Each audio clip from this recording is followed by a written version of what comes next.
Dodge introduced a Wayfarer series in 1949, along with the Meadowbrook and Coronet series. They wore the first post-war designs, shrugging off the pre-war designs that had been used in the immediate post-war era. Body styles on the Wayfarer included a two-door with a rear seat, a two-passenger coupe, and a sports roadster, all resting atop a 115-inch wheelbase. During the initial year of production, 9,342 coupes were produced. The total production of the Sport Roadster was 5,420 examples and 49,054 sedans. The Wayfarer was a low-priced vehicle in the Dodge lineup. The sedan sold for $1,756 and weighed 3,180 pounds. The coupe sold for $1,629 and weighed 3,065 pounds. The Roadster could be purchased for $1,745 and weighed 3,145 pounds.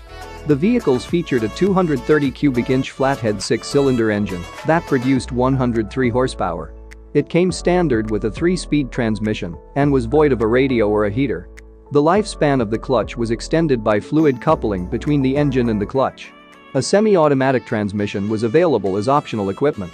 On the Sports Roadster, the side windows were curtains that could be stored behind the passenger seat when not in use. Roll-up windows replaced the curtains during the later part of 1949.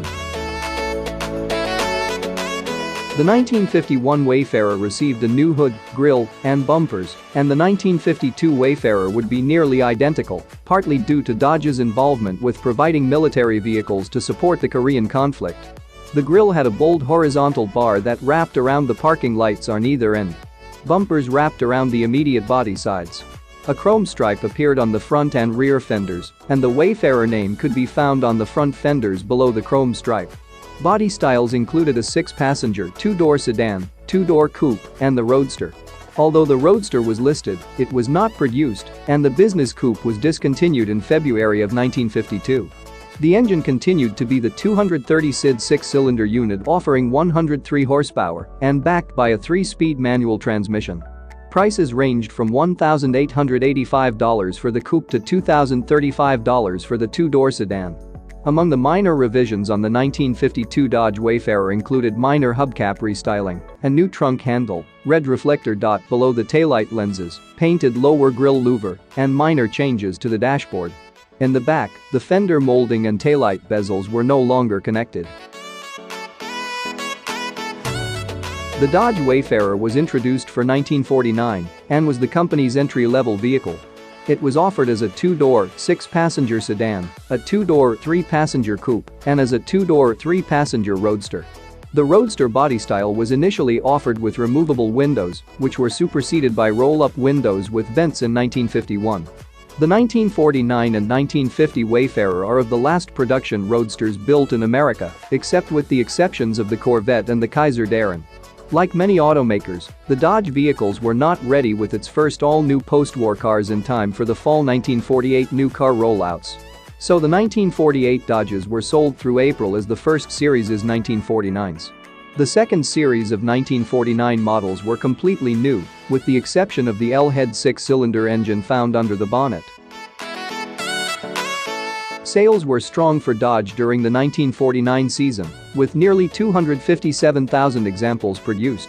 This earned them 8th place in industry volume. The Dodge Wayfarer series rode on a 115-inch platform with total production reaching 63,816 units for 1949. The most popular body style was the two-door sedan, which saw the bulk of the Wayfarer production, with 49,054 units produced. Just 5,420 were the Roadster, priced at $1,725, nearly identical to the price of the two-door sedan. The designs for 1949 were rather square, with lower and longer bodies than the 1948 models.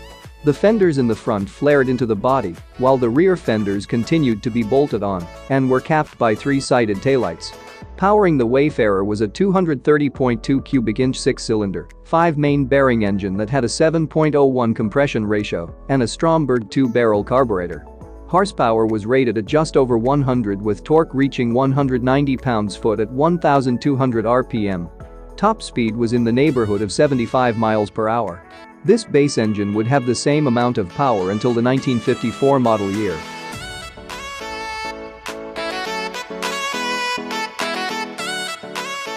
The engine was mated to a semi-automatic fluid drive transmission that had two gear positions, low and high. The low speed governed the first and second gears, while the high position took care of third and fourth. The 1950 Wayfarer received minor restyling to the trim and a new grille. The grille had three horizontal bars, with the top bar curving down at each of the ends. Sales continued to be strong, with sales exceeding 75,000 units.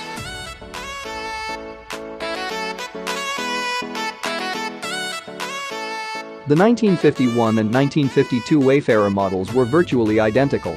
The 1951 season saw the Wayfarer receive several styling updates, which would remain through the 1952 season.